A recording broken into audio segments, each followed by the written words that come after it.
우리는 이 호주라고 이렇게 부르는데 오스트레일리아 가운데는 붉은 모래 사막이 아주 큰 사막이 있습니다. 우리나라 어떤 청년이 이 붉은 모래 사막을 자전거로 횡단을 해야 되겠다. 그래서 그 계획을 다른 사람인데 이야기하니까 You are crazy. 너 미쳤다고 사람들이 다 그래 이야기를 했답니다. 이 청년은, 우리 한국 청년은 자전거에 비상 식량을 싣고 붉은 사막을 이제 횡단을 했는데 실제로는 푹푹 빠지는 모래고 또 자갈 받치고 이래서 거의 자전거는 못하고 거의 끌고 횡단을 했다고 합니다. 중간에 양식이 떨어져서 거의 굶어 죽을 뻔했을 때 또 누가 집차를 타고 가면서 또 양식과 물을 주기도 하고, 그래서 구사일생으로 이 모래사막을 이제 통과를 했는데, 한 번은 비가 막 억수같이 쏟아지는데 그 비를 쫄딱 맞고 나니까 새파란 그 하늘이 펼쳐지는데 너무나도 그 하늘이 아름다웠고 그곳에서도 하나님은 계셨다, 이런 고백을 하는 것을 본 적이 있습니다. 우리나라 어느 도시에 바닷가에 60층, 70층 되는 아주 고층 아파트를 짓고 비싼 가격으로 사람들에게 분양을 한 적이 있습니다. 그래서 그 최고급 고층 아파트에 입주한 주민들이 굉장히 행복할 줄 알았는데 실제로는 그 아파트가 불편하다는 걸 알게 되었습니다. 왜냐하면 그 아파트는 전체가 유리로 되어 있어가지고 햇빛이 들어오니까 여름에는 너무너무 더웠던 것입니다. 거기 에어컨을 막 빵빵하게 틀어놓고 시원하게 지내려고 하니까 전기료가 너무너무 많이 나오니까 에어컨을 틀 수가 없었습니다. 그래서 그곳 분들이 어떻게 했는가 하면 피난민처럼 식구들 한 방에 다 몰아놓고 그 한 방에만 에어컨을 틀든지, 아니면 낮에는 놀이터에 나와서 놀이터에서 더위를 식히든지, 또 너무 더우니까 집집마다 출입문을 열어놓게 되고 한 집에서만 고기를 구워 먹어도 모든 층에서 고기 냄새를 다 맡게 되는 불편한 집이었다, 이렇게 말하고 있습니다. 옛날에 일본에 그 토요타 회사의 렉서스 승용차를 타는 사람은 성공의 상징이었습니다. 그래서 렉서스를 딱 타고 이렇게 지나가면 야, 저 사람 참 멋쟁이구나, 성공했구나, 다들 부러운 눈으로 이렇게 봤었는데 그게 이제 하자가 발생하게 되고 토요타 회사에서 그거를 빨리 무상 수리를 해주지 않고 미적거리고 변명하고 이러는 바람에 결국 나중에는 1000만 대를 무상 수리를 해주게 됩니다. 그리고 렉서스의 이미지는 팍 떨어지게 되었습니다. 혹시 여러분 중에 렉서스 타고 있는 분은 시험 들지 마시기 바랍니다. 옛날에는 막 선망의 대상이었는데 이제는 렉서스의 신화가 많이 깨어지게 되었습니다. 만약 우리가 살고 있는 이 땅덩어리가 늪으로 되어서 사람이 밟으면 막 푹푹 빠진다면 우린 도저히 이 지상에서 살 수 없고 나무 위에 올라가서 살든지 할 것이고, 또 막 화산이 막 여기저기서 터진다면 불안해서 살 수 없을 것입니다. 일본의 이제 남큐슈로 가면은 사쿠라지마라는 이런 조그만 섬이 있습니다. 거기는 화산 폭발의 위험이 있기 때문에 어린 학생들이 학교에 갈 때 헬멧을 쓰고 갑니다. 군인들 같이 꼭 헬멧을 쓰고 가. 왜냐하면 돌이 떨어져서 아이들이 다칠 수 있기 때문에 초등학생들 입학 쫙 하는데 보면 헬멧을 다 쓰고 학교 가는 것을 볼 수 있습니다. 도호쿠 지방에 쓰나미가 왔을 때 우리는 그 쓰나미가 얼마나 무서운지 알았습니다.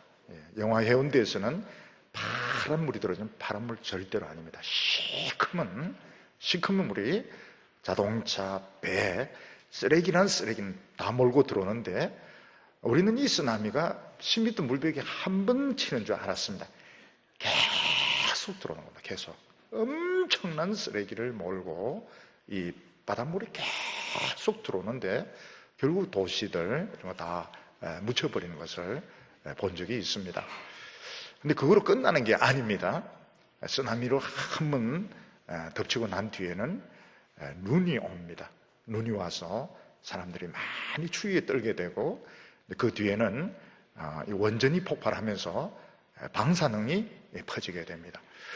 방사능이 퍼지면 금방은 사람들이 많이 죽지 않지만 체르노빌 같은 경우에 보면은 10년 안에 한 100만 명 정도가 갑상선 암으로 죽게 됩니다. 우리나라에 지금 보면 갑상선 수술해야 되니 말아야 되니 뭐 이런 이야기를 많이 하는데 방사능이 누출되면 제일 많이 걸리는 게 갑상선 암이고 100만 명이 10년 안에 죽는 것으로 이렇게 나타나고 있습니다.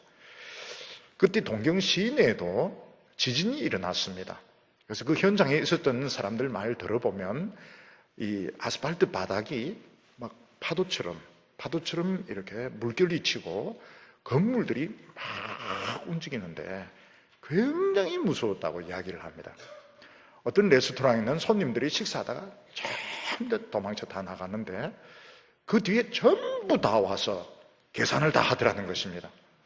우리 한국 사람들은 이거는 하나님이 주신 선물이다 이러면서 아무도 계산 안 할 텐데 일본 사람들은 굉장히 이상합니다. 전부 다 와서 음식값을 다 계산하고 다 가더라는 겁니다. 굉장히 이해가 안 되는 그런 사람들이죠. 요 남미 쪽으로 가면 공기 중에 이제 이산화탄소, 일산화탄소가 많으니까 오존층이 이제 파괴가 됩니다. 그래서 필수적인 게 뭔가 하면 이 선글라스, 긴팔 이거 안 하면 시력을 잃고 피부암이 걸리고 그래서 아이들도 다 선글라스를 끼는데 문제는 뭔가 하면 토끼 노루도 이제 선글라스를 껴야 되는 겁니다. 왜냐하면 이 토끼 노루가 선글라스 안 끼면 실명을 해버리는 겁니다. 그래서 지금은 아주 이게 좀 심각한 문제로 토끼들이 선글라스 끼고 다니고 노루가 선글라스 끼고 다니는 지금 이런 시대가 오게 된 것입니다. 하나님이 처음 만드신 우주는 어떤 생명체도 살 수 없는 가스청 또는 돌덩어리로 되어 있었습니다. 근데 하나님께서는 이 우주를 어떤 질서로 잡아매어서 안정을 시키셨습니다.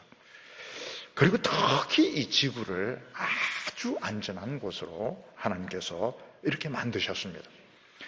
근데 우리가 나중에 알게 된 것이 뭔가 하면 지구가 굉장히 고속으로 지금 회전을 하고 있는데 지금 뭐 몇만 년이 지났는지 모르겠지만 아직도 삐걱거리는 이런 소리가 나지 않고 뭐 멈춘다든지 지금 이런 고장이 안 나고 회전하는 소리도 없고 멈추지도 않고 덜덜거리지도 않고 이러면서 계속 똑같이 회전을 하고 있다는 것입니다.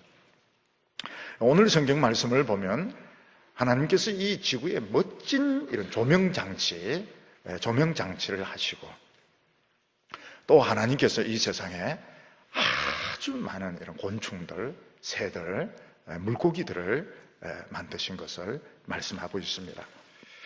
만약 우리가 사는 이 세상이 늪지대로 되어 있다면 여기저기서 화산이 막 폭발한다면 아주 지구가 돌기는 하지만 덜덜덜덜 거리면서 돌다든지 멈춘다든지 이러면 우리는 살 수 없을 텐데 하나님께서는 굉장히 안전하게 만들었다고 말씀하고 있습니다.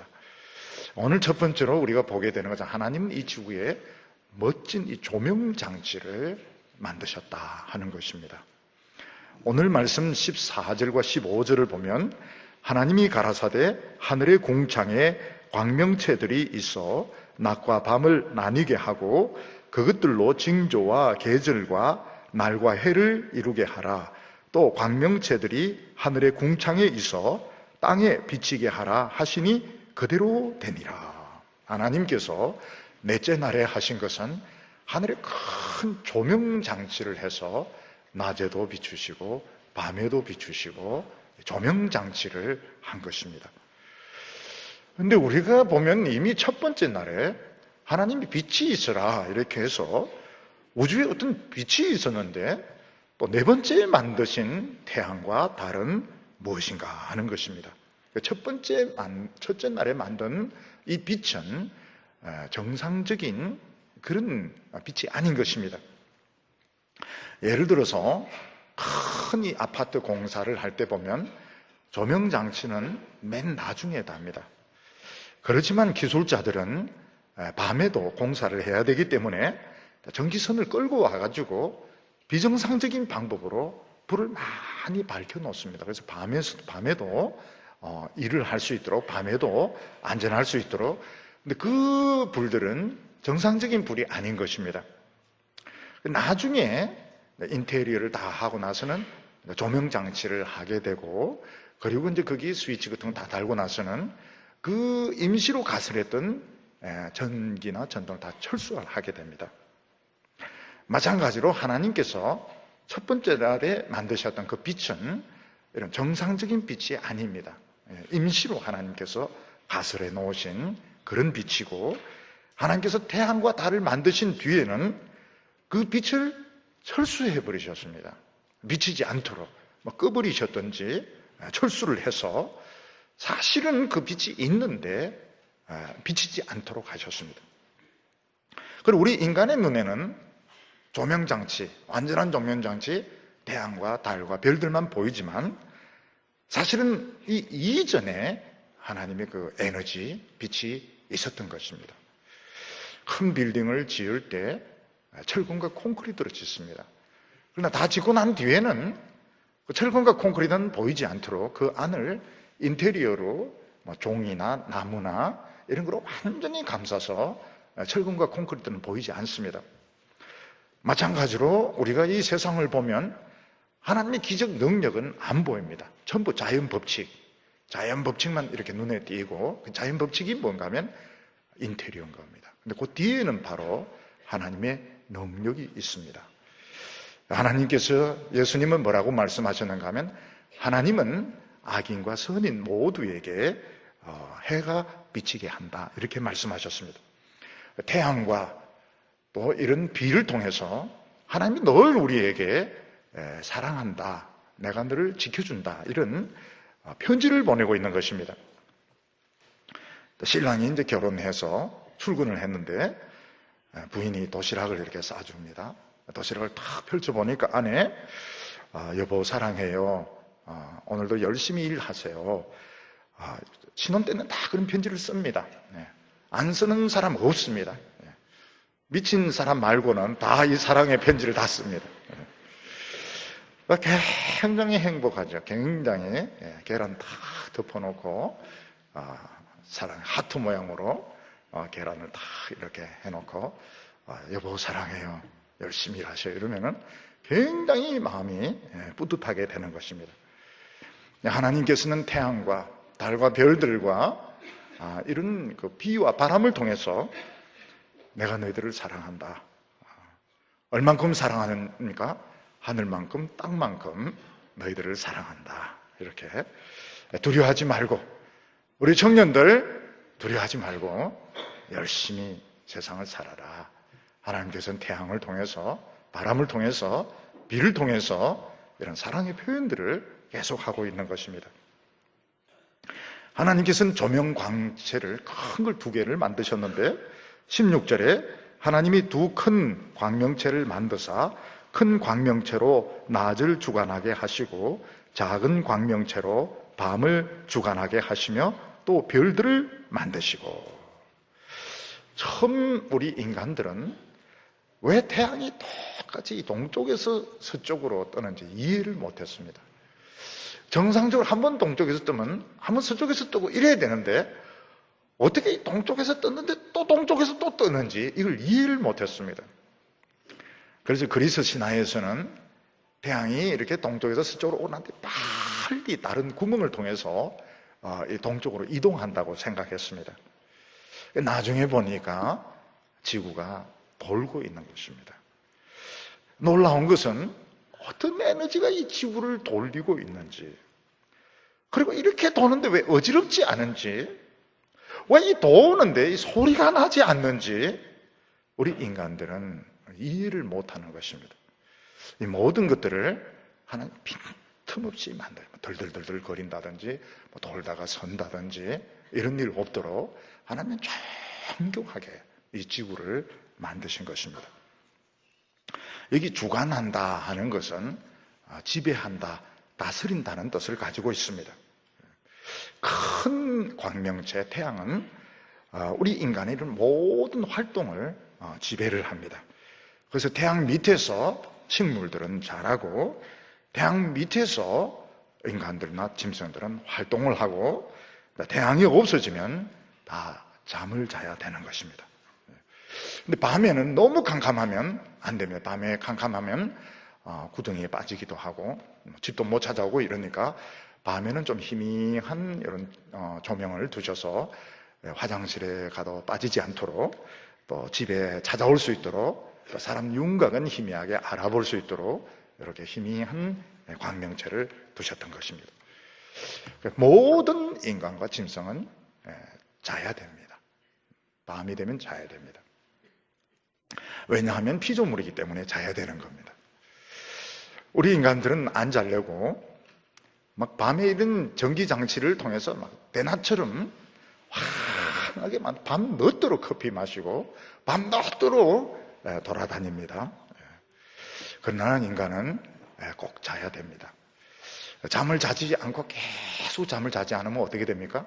뇌가 파괴가 되어서 식물 인간이 되든지 죽든지 이렇게 합니다. 꼭 인간은 잠을 자야 됩니다.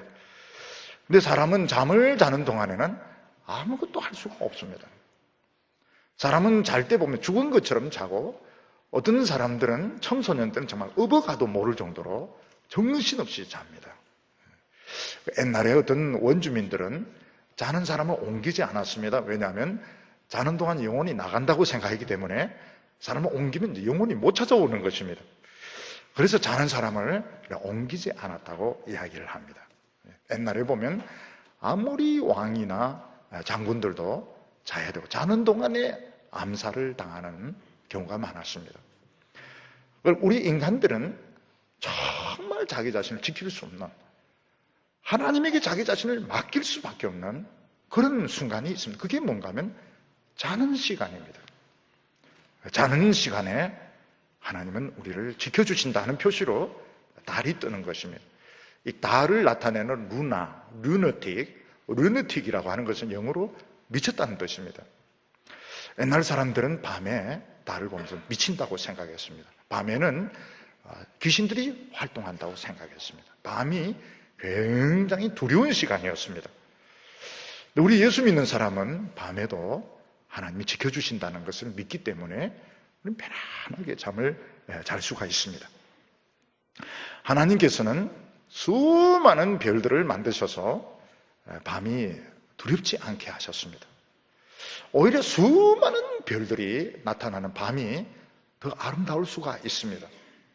만약에 밤에 별이 하나도 없고 캄캄하기만 하다면 사람들은 밤을 너무너무 무서워할 겁니다. 하나님께서는 수많은 별을 밤에 반짝이게 해서 밤을 아름답도록 만드셨습니다. 그래서 시인들을 보면 이 별들을 노래한 시들이 많습니다. 별이 아름다우니까 별을 소재로 한 이런 노래들, 이런 시들이 많습니다. 청소년들, 고등학생들, 재수생들이 학원 갔다 늦게 오면 그때 나오는 프로가 뭡니까? 별이 빛나는 밤에, 이문세와 함께하는 별이 빛나는 밤에. 그 별이 빛나는 밤에 그 별밤 가족들 이런 식으로 하면 재수생들, 고3 수험생들이 상당히 그 위로를 받는 겁니다. 우리 교회에 이제 나오시던 그 김형모 선생님, 김형모 선교사님도 돌아가시고, 갑자기 돌아가서 사모님하고 이제 두 아이들, 큰 아이가 이제 쪽지입니다. 10대들의 쪽지라, 실제 이름이 쪽지입니다. 지금은 미국에 아이들을 데리고 가 있는데, 우리 주일날 사모님 막 수요일, 금요일도 나오시는데, 한 번은 제가 이제 밤에 낮게 이렇게 버스 타고 오는데, 그 별밤에 김형모 선교사님이 청소년에 대해서 이야기하는데 굉장히 그 재미있게 아주 참 기가 솔깃한 이런 이야기를 하는 걸 들었습니다. 별이 빛나는 밤에 그 청소년들, 재수생들 굉장히 참 힘든 때에 별빛이 빛나는 밤 프로가 인기가 있었던 것입니다. 오페라 보면 토스카의 중에 별은 빛나건만, 여자 주인공이 자기를 유혹하는 그 경찰을 죽여놓고 노래를 부릅니다. 별은 빛나건만. 참 아름다운 이런 노래죠. 예수님께서는 이걸 우리 영혼에 이제 적용을 시켜서 요한복음에 보면 내가 세상에 있는 동안에는 내가 세상의 빛이다, 이런 말씀을 하셨습니다. 우리가 살아온 과거를 보면 정말 하나님의 말씀을 못 듣고 자신의 가치를 못 찾고 막 방황할 때가 있었습니다. 그때가 우리는 밤이었던 겁니다.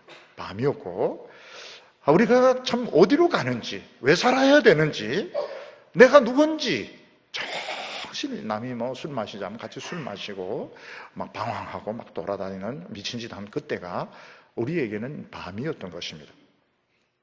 하나님의 말씀을 들음으로 내 자신의 가치를 찾게 되고 예배드리게 되고 그게 우리는 낮이 찾아온 겁니다.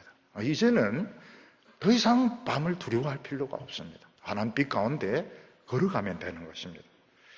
오늘 두 번째로 하나님께서는 이 태양과 달을 통해서 계절과 또 여러 가지 이런 일련의 어떤 계절적인 특징을 나타내라고 말씀하셨습니다. 여기 징조라는 말이 나오는데, 징조라고 하는 것은 자연 현상을 말하는 것입니다. 어떤 때는 막 비가 계속 오고, 어떤 때는 엄청난 바람이 불고, 어떤 때는 낮이 길어졌다가 밤이 길어졌다가 이러는 것을, 이런 자연 현상을 징조라고 말하는 것입니다. 옛날 사람들은 보면 이걸 이해를 못하고, 어떤 때는 막 태풍이 불다가, 어떤 때는 막 비가 막 한 달 동안 막 쏟아지다가, 어떤 때는 눈보라가 막 몰아지, 이걸 이제 이해를 못했던 겁니다. 그래서 이걸 적응을 못하니까 얼어 죽기도 하고, 막 굶어 죽기도 하고, 병에 걸려 죽기도 하고, 그러다가 이제 인간들은 이걸 좀 기록을 한번 해보자. 기록을 참 해보니까 참 놀라운 현상이, 이 365일, 365.24 이러면서 1년이 이제 그렇게 된다는 것을 알게 되었고, 추위나 더위나 비나 이런 것들이 좀 규칙성을 띈다, 이것을 발견하게 된 것입니다. 그래서 사람들은 태양이 뜨는 위치 이런 것도 다 적어놓고 비가 올 때, 바람이 불 때, 가뭄이 생길 때 이걸 다 적어보니까 일정한 규칙을 발견하면서 농사를 짓거나 추위를 대비하는데 도움을 받았던 것입니다.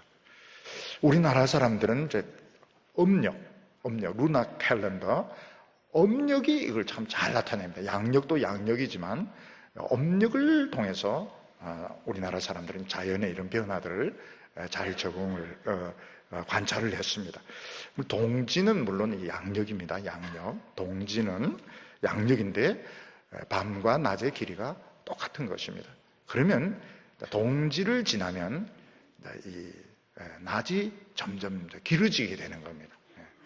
낮이 점점 길어지게 되니까 거기에 대해서 이제 대비를 해야 하고, 우리 조상들은 귀신을 쫓아낸다 그래서 붉은색으로 팥죽을 만들어 먹었습니다. 팥죽을 만들어 먹는데 귀신을 쫓아낸다는 건 핑계고, 이제부터는 낮이 더 길어진다, 이런 걸 이제 인식하도록 한 것입니다.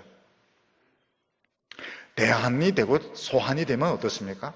아직 추위가 있기 때문에 조심해야 됩니다. 우리 어렸을 때 보면 대한, 소한 이런 추위들, 오늘이 무슨 날이냐, 대한이다 이러면 밖에 나가면 안 되겠구나, 얼어 죽겠구나. 소한이 더 추울 때도 있습니다. 대한, 소한 이러면 아직 추위가 남아있구나 하는 것을 알게 되었고, 입추는 춥습니다. 입추는 춥지만 곧 봄이 오니까 씨앗이나 쟁기나 농사짓는 이런 걸 준비를 해야 됩니다. 경칩 이러면 이제 개구리가 나올 때 아닙니까?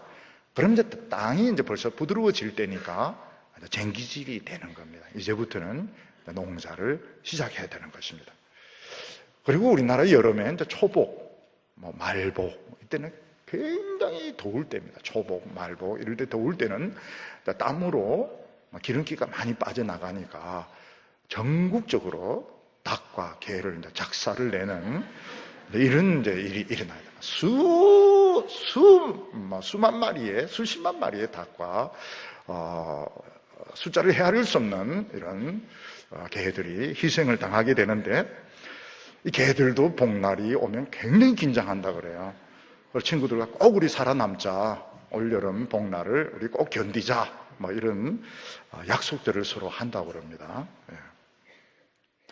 근데 우리나라는 이런 현상이 많지 않은데, 미국에는 눈폭풍이 있습니다. 눈폭풍. 그러니까 낮에 이런 여름에 부는 태풍과 같은데 눈태풍인 것입니다.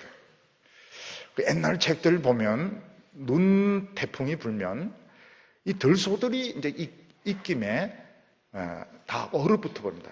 코하고 입에 막 얼음이 붙어 숨을 못 쉽니다. 그럼 이 들소들이 사람을 찾아오면 숨을 못 쉬니까, 그럼 이제 사람들이 괭이 같은 거로 얼음을 깨줍니다. 깨가지고 숨을 쉴 수 있도록 이렇게 해주면 땡큐 베리 마치 이러면서 돌아간다 그래요. 그리고 인디언들은 이런 추위, 이런 더위를 예감하는 이런 능력이 있었다고 합니다. 선조들이 댐에 있는 비브들은 이제 물 속에 들어가서 집을 이렇게 짓습니다. 비브들의 입구는 물 속으로 들어가는데 굉장히 그 두꺼운 이런 집을 지으면 올해는 아주 심한 더위가 오고 아주 심한 추위가 온다, 이러면 틀림이 없다고 합니다. 비버들 집 짓는 것을 보고 이 추위나 더위를 인디언들은 알아내었다고 합니다. 우리가 이 자연현상을 이렇게 보면서, 야, 하나님은 굉장히 합리적인 분이시구나. 하나님은 참 신비의 하나님이시고 기적의 하나님이시지만, 하나님 이걸 다 지으시고 앞에는 그 인테리어 한 것은 자연 법칙으로 모든 게 규칙적으로 이렇게 되지만 뒤에는 기적과 능력이 있는데, 과학자들은 자연 법칙을 보고 자연 법칙만 보는, 인테리어만 보는 겁니다. 벽진 발란 것만 보고 나무로 이렇게 행금 포장해 놓은 것만 보고 그 뒤에 있는 철근 콘크리트는 보지 못하고 하나님을 안 믿으려고 하는 것입니다. 하나님께서는 이 자연 법칙들을 통해서 뭐라고 말씀하십니까? 사랑한다고. 너희들을 사랑하니까 젊은 사람들 두려워하지 마라. 언제든지 내가 기적으로 스탠바이 하고 있다, 준비하고 있다. 이 자연 법칙 바로 뒤에는 내 능력이 있으니까 젊은 사람들 두려워하지 말라고 말씀을 하고 있습니다. 오늘 여기 보면 세 번째로 하나님이 물고기와 새를 만드셨다고 말씀하고 있습니다. 우리가 이 자연계를 보면 우리 사람들만 사는 것이 아니고 수많은 새들, 수많은 들짐승들, 수많은 물고기들, 곤충들이 이렇게 있는데, 하나님께서는 이 지상 위에 짐승들 만들기 전에, 우리 사람 만들기 전에 수많은 새들, 또 수많은 물고기들을 만들었다고 말씀을 하고 있습니다. 우리가 이렇게 보면, 참 곤충들 보면 참 정말 아무것도 아닙니다. 곤충들. 우리는 정말 이 곤충들이 참 쓸모없다, 이런 게 왜 있을까 이러지만, 하루살이 하나 연구하면 박사학위를 받고, 개미로 박사를 받고, 벌 연구에서 박사를 받습니다. 근데 아직까지 이 곤충들에게 풀지 못한 신비가 많습니다. 왜, 어떻게 해서 거미 엉덩이에는 이 실이 나오는가? 아직 못 풀었습니다. 나비나 매미 이런 것들은 번데기가 돼서 벌써 죽었는데 어떻게 이게 다시 살아나서 날개를 달고 날아다니는지, 사람들은 아직 이 신비를 풀지 못하고 있습니다. 그런데 이 곤충들이 얼마나 중요한가 하면, 곤충이 없으면 어떻게 됩니까?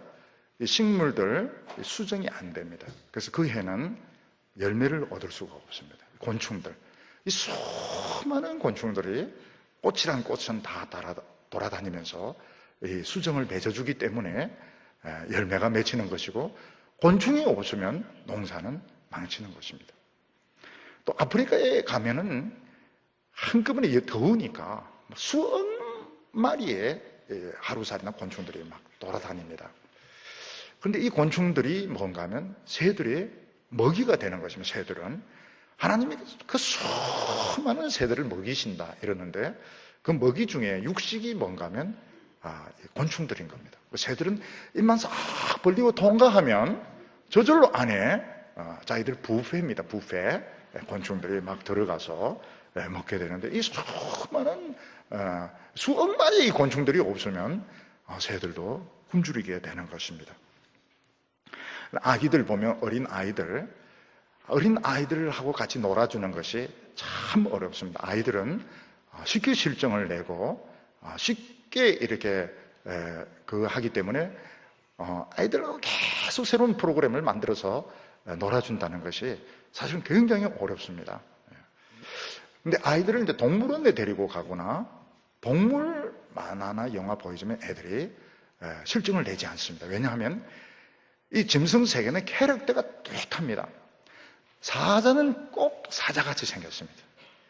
개는 꼭 개같이 생겼습니다. 그 짐승의 세계는 캐릭터가 너무 뚜렷하고 또 꼭 그 자기답게 굉장히 생존을 위해서 진지하게 삽니다. 그래서 어린 아이들이 이런 동물들, 개, 고양이, 동물원에 가면 너무 캐릭터가 독특하고 또 너무 진지하게 생존을 위해서 노력하는 것을 보면서 이 아이들이 실증을 내지 않습니다. 바다에 가면 수많은 물고기들이 있는데 우리는 그 물고기를 다 볼 수 없습니다. 근데 제가 어렸을 때 바다에 가면 날치가 굉장히 많았습니다. 날치가 파닥파닥 하면서 이 잠자리 같이 배를 이렇게 뛰어넘습니다. 배를 막 파닥파닥 하면서 뛰어넘는데 바다에 날치가 많았습니다. 파닥파닥 하면서 날아다니는데 그 노인과 바다를 읽어보면 날치가 맛있다 그래요. 날치 고기가 굉장히 맛있다 이렇게 이야기를 합니다. 근데 요즘은 이제 결국은 이제 그 아쿠아리움이라서 수족관에 가면 굉장히 큰 이런 가오리들, 상어들, 그리고 대왕 오징어 이런 걸 이렇게 보게 되는데 한번 바닷가에 가니까 바다에 이 큰 오징어가 막 밀려와요. 밀려옵니다. 그걸 보면서 야, 이 오징어가 이게 난 말로만 들었더니 실제로 바닷가에 밀려와 어떤 사람이 막 가지고 가요. 한 번은 장로님들을 하고 부산에 가서 배를 타고 태종대를 지나가는데 돌고래들이 이제 옆으로 따라오면서 막 뛰는 겁니다. 수십 마리가 돌고래. 너무 멋진 거예요. 이 동북위에서 왔구나. 팍 돌고래들이 뛰는데 나중에 제 아내인데 그게 왜 나에게 이야기를 안 했냐고. 또 그때는 또 춥다고 안에 들어가 있으면서 아니 그 중요한 걸 자기인데 안 보여줬다고 막 화를 내면서 돌고래인데 또 가자고 이러는데 이게 장난이 아닌 거예요. 이게 돌고래들이 진짜 그 태종대 옆에 막 뛰면서 지나가는데 요즘은 옛날에 우리 옛날에 대학생 때 보면 고래 잡으러 가자, 그런 노래 부르고 이러면 아이고 참 말도 안 되는 소리예요. 무슨 고래가 있다고 그러는데 지금 울산에 보면 벌써 한 수천 마리 이상 고래들이 사는 거로 지금 이렇게 확인이 되고 있습니다. 이 새들도 보면 한 2만 종 이상, 지금 많이 없어지고도 한 2만 종 이상 이렇게 되는데 이 새들이 이동하는 거 보면 참 장관입니다. 장관이고 그 알을 낳아서 이 부화된 것들이 이제 훈련을 해가지고 내비게이션도 없이 지구 반을 날아가지고 이렇게 오는 것을 보면 아주 이 새들에게 있어서 새들의 이런 방향 감각 이런 것에 대해서 사람들은 놀라게 됩니다. 하나님께서 물 안에는 많은 물고기들 만드시고 공중에는 많은 새들을 만드셨습니다.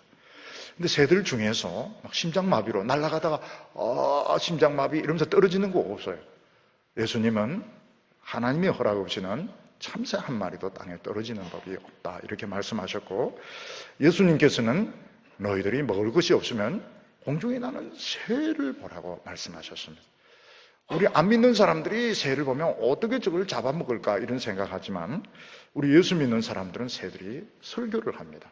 오빠 먹을 거 걱정하지 말아요. 이러면서 하나님이 우리도 먹이시잖아요. 이러면서 쫙 날아가는 겁니다. 하나님이 만든 새들, 물고기 그냥 회 처먹으라고 만든 것은 아닙니다. 하나님 우리에게 주시는 사랑의 메시지인 것입니다.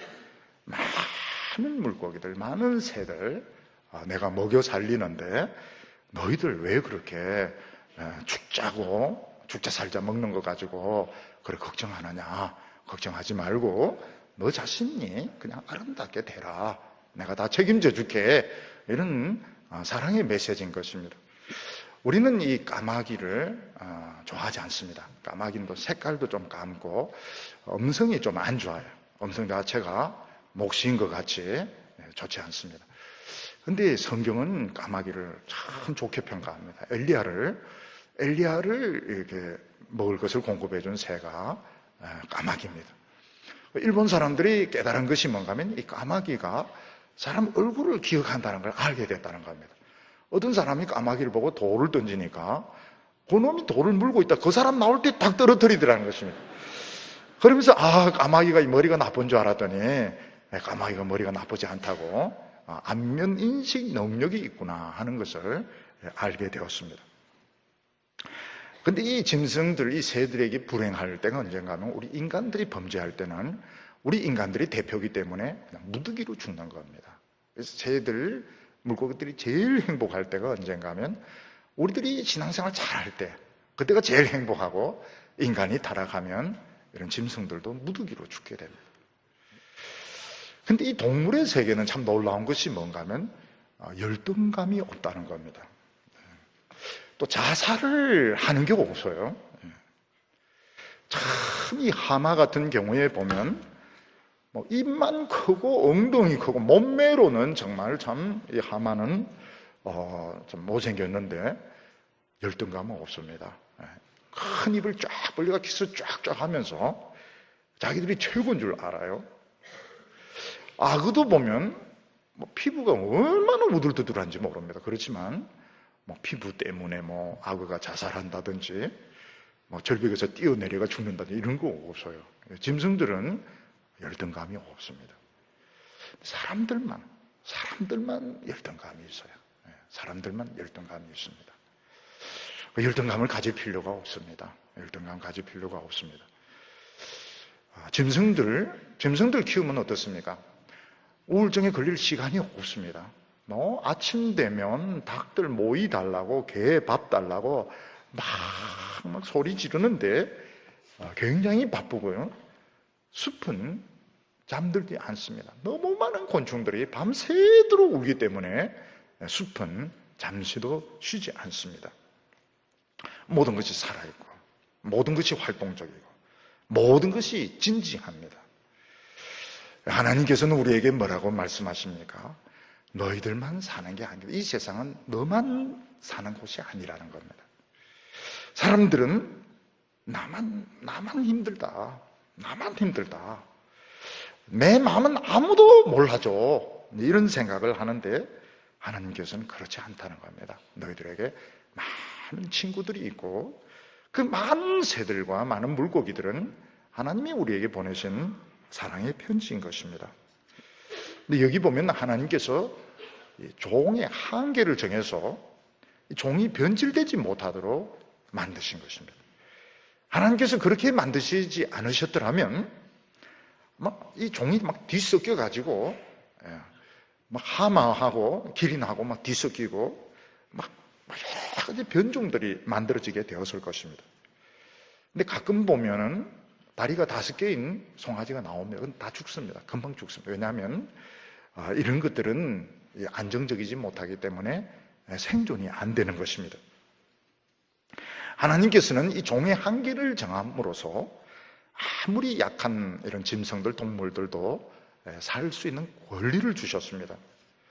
우리가 생각하기에는 육지에는 사자와 호랑이만 살고 하늘에는 독수리만 있고 물속에는 상어만 있을 것 같은데 절대로 그렇지가 않습니다. 그렇지 않고 모든 쥐, 토끼, 사슴 다 살아 있습니다.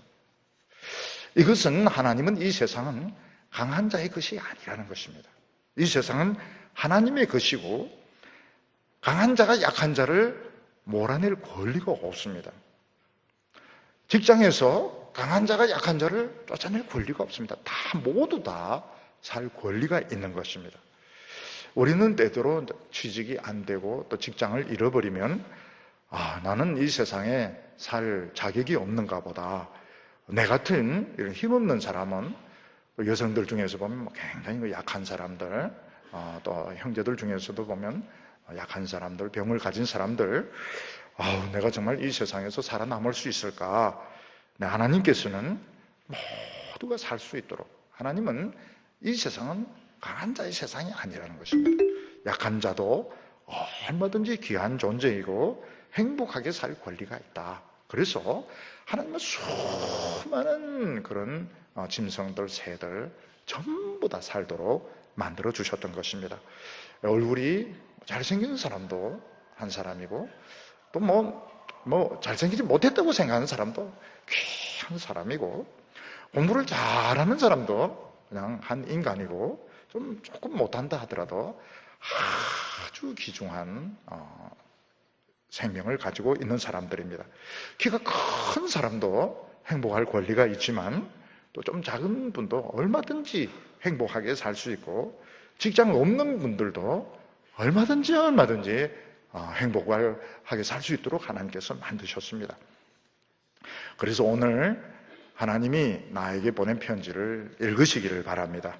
그리고 나는 살 자격이 없다. 내 같은 사람은 행복할 수 없다. 이런 생각 다 버리고 모든 형제 자매들이 올해 한 해도 참 행복하고 건강하게 사는 축복의 한 해가 되기를 축원합니다. 기도드리겠습니다. 자비로우신 하나님 아버지, 이 세상의 많은 새들과 물고기들을 만드시고 이 지구를 돌게 하면서도 소리 나지 않고 멈추지 않고 불안하지 않도록 안전하게 지켜주신 하나님, 오늘 저희들은 이 세상을 살아가면서 너무나도 걱정되는 것이 많고 미래가 불안합니다. 오늘 전능하신 하나님의 능력을 우리가 알게 하여 주시고 모든 불안과 두려움을 이기고 믿음으로 담대하게 살아가는 우리 성도들, 청년들 되게 하여 주시옵소서. 예수님의 이름으로 기도하옵나이다.